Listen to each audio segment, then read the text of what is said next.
I-google ninyo ang COA, Commission on Audit.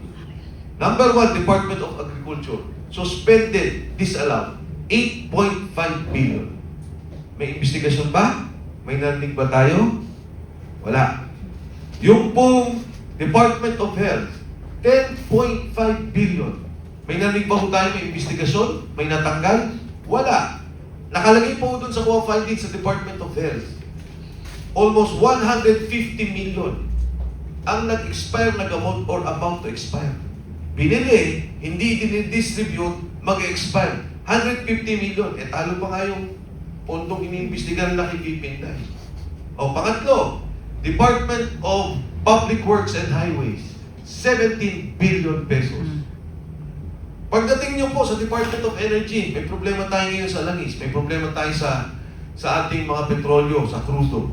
Charges, hindi ko alam kung detalye, basta nakalagay sa COA charges, 186 billion pesos. Wala tayong naririnig. Pero Sinday, dahil kalaban, gigibain. Dahil Sinday, takot sila, gigibain. Yan ang politika. Ang lead convener po talaga ay si Mayor Baste Duterte, si Bastian Baste Duterte. Ako lang po ang isa sa mga co-convener as the Secretary General of the Reform PH Party. Ang aming pong chairman ay si Gringo Hunasan. And kami po ni Senator Gringo nag-usap, nagkataon lang ko hindi siya makapunta nung panahon na ng launching, pero siya po'y 100% support dito sa ating binubuo na koalisyon ng PDP Laban. And syempre po, kasama rin din po dyan ang Partido Reforma ni Speaker Bebot Alvarez. Kami po ay nagkaroon ng pag-uusap, nagpunta po kami ng Davao at nagkaupo kami ni Mayor Baste Duterte. Ang binabanggit ni Ma'am Penny, 750 sa ngayon po ang parallel organization sa pagkakaalam namin. At lahat po yan, sa katotohanan, noon pa, kasama na ng Pangulong Duterte. Matanda, yung Pangulong Duterte na presidente pa lamang. Nung una siyang tumakbo, wala siyang mga kasamang politiko, mangilan-ilan, wala talagang tumaya sa kanya, kundi ang taong bayan. Nagbuo sila ng mga organisasyon, ng samahan, at kumilos para mailuklok ang Pangulong Duterte. Nung tumakbo si VP Inday Sara, and I guess yung unit team, nagsama-sama doon, kasama rin po ako doon, andun pa rin yung mga organisasyon na yun. Nung pag-uusap po namin ni Mayor Baste, ang sinabi ko sa kanya, Mayor, kailangan talaga namin ng isang leader. Kailangan may tumayo sa amin. At walang ibang pwedeng tumayo kung hindi ang isang Duterte. Sa ngayon po, ang ating Vice President ay dumadaan sa impeachment hearing. Marami po siyang binibigay na panahon para dito. At syempre, maraming mga bagay na dahil siya naman yung kanilang tinutugis o siya yung tinatarget doon sa impeachment trial, na hindi naman niya kayang kumilos o magsalita basta-basta. At pinabuti po naman, hiningi namin ang liderato ni Mayor Baste Duterte na hindi na Davao ang may kailangan sa iyo, hindi lang Davao, hindi lamang Mindanao. Kailangan ka na ng buong Pilipinas. Kailangan ka na ng sambayang Pilipino. Nagulat ko ako dahil sa aming pag-uusap, hindi na nagkaroon ng dalawang salita si Mayor Baste Duterte. Tinanong lang niya, ano yung tingin mo dapat nating direksyon? Ayun o, nag-uusap kami, binanggit namin sa kanya, una at higit sa lahat, yung korupsyon. Hanggang ngayon wala nare-resolve eh. Sabi nila, Pasko may makukulong, dumaan na Pasko, dumaan na bagong taon. Nag-Valentine's na nga. Pasko ng pagkabuhay. Nagkaroon na Holy Week, namatay na si Kristo, nabuhay, wala pa rin nakukulong hanggang sa ngayon. Nung lumabas po yung kaso nila, sabi nila, magkakakaso si Senator Chis Escudero at si Speaker Martin Romualdez, sabi ko magandang development niyan. Pero gusto ko makita kung ano yung kaso.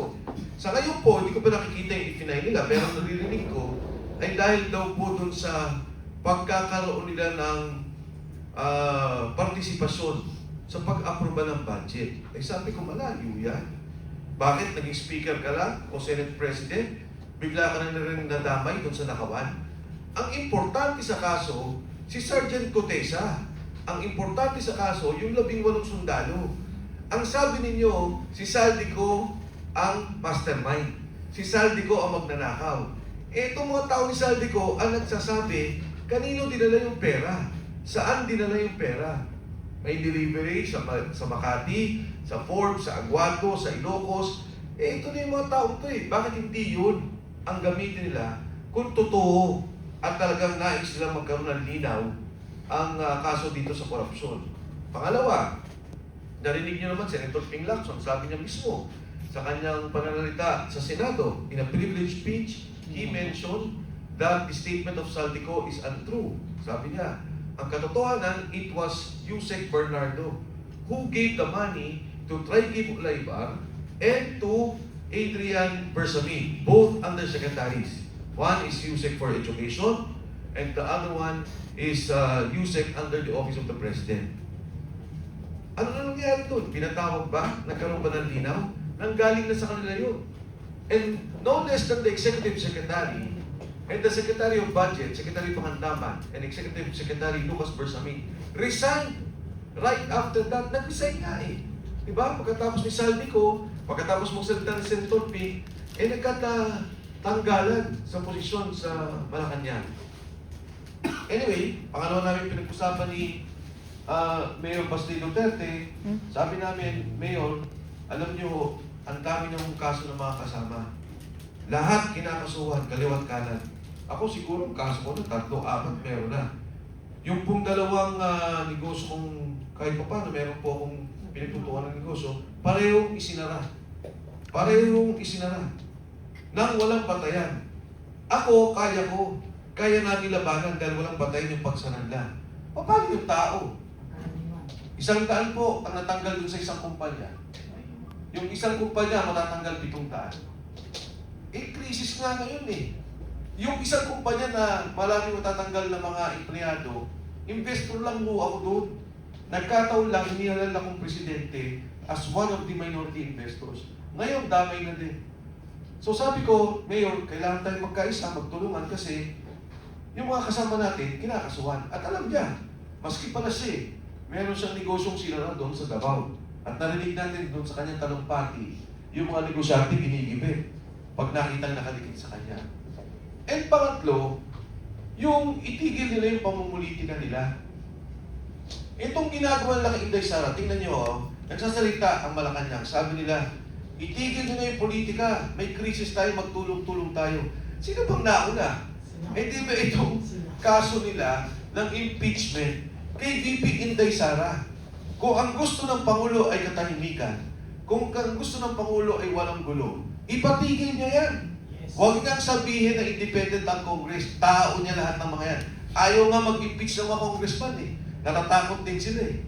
Di ba? Dalawa, takot sila na alam nila manalo si Inday Sara at pag nag-impeach sila, delikado sila sa 2028. Ang pangalawa din takot nila, pag nanalo si Inday Sara, lalo na higit yung mga nagnakaw, alam din nila, lagot sila sa 2028. Ngayon, yung ginagawa kay VP Inday Sara, naglabas na daw COA with finality disallowed. Oo, sige, disallowed. Nasa COA pa yan eh. Ang natitirang pondo dyan, 73 million na kailangan niyang ayusin. Kailangan niyang i-justify pa o mag-appeal pa siya tungkol dito. Ito ho, ikikwento ko sa inyo. Buksan nyo, may mga cellphone kayo nakikita ko. I-google ninyo ang COA. Commission on Audit. Number 1, Department of Agriculture. Suspended, disallowed. 8.5 billion. May investigasyon ba? May narinig ba tayo? Wala. Yung pong Department of Health, 10.5 billion. May narinig ba tayo may investigasyon? May natanggal? Wala. Nakalagay po doon sa COA findings sa Department of Health. Almost 150 million ang nag-expire na gamot or about to expire. Binili, hindi dinidistribute, mag-expire. 150 million. Talo pa nga yung pondong iniimbestigahan na kipipinday.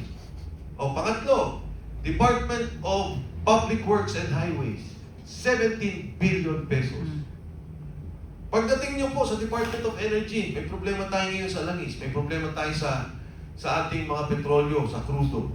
Charges, hindi ko alam kung detalye, basta nakalagay sa COA charges, 186 billion pesos. Wala tayong naririnig. Pero Sinday, dahil kalaban, gigibain. Dahil Sinday, takot sila, gigibain. Yan ang politika. The highest rated official as of now is Vice President Inday Sara Duterte. Mataas kay Pangulong BBM, mataas sa Senate President, mataas sa Chief Justice, mataas sa Speaker of the House. And yet, itong apat na to, wala. Siya iniimbestigahan. Magkano ang confidential funds ng Pangulo taon-taon? 4.5 billion. Ha? Sabi nila, 11 million. Inubos. Ano ba? 11 days. 11 million, 11 days. I-compute nyo. 4.5 billion divided by 365 days. 12 million a day. Ano ba tayan yun? Nagagalit kayo, pero tingnan ninyo, ang dali-dali naman, dyan sa COA report. At pang-apat to, yung problema natin sa ngayon, may kinakaharap tayong krisis. Anong ginagawa nila? Nagbigay na tayo ng emergency power sa Presidente. Ang sabi natin sa Presidente, gawin mo na yung dapat mong gawin. Ang presyo ng kerosene at LPG, triple. Di ba? Nag-triple. O magkano lang ibinawas niyo? 3 piso, 8 piso? Magkano po ba? Ang LPG na malaki, 1.7 na. O magkano binawas lang dito sa excise tax na pinayagan? Pero the President is given the powers now para ibagsak lahat ng presyo. Huwag payagan ang pagtaas ng mga presyo. Ginagamit niya ba? Ayun o, simpleng solusyon. Magkano ang nakalagay na pondo sa bawat distrito ng isang congressman? 1.5 billion pesos for each district. Sige o, huwag natin kunin lahat. Kalahati lang. 750 million, baka may proyekto naman din kailangan.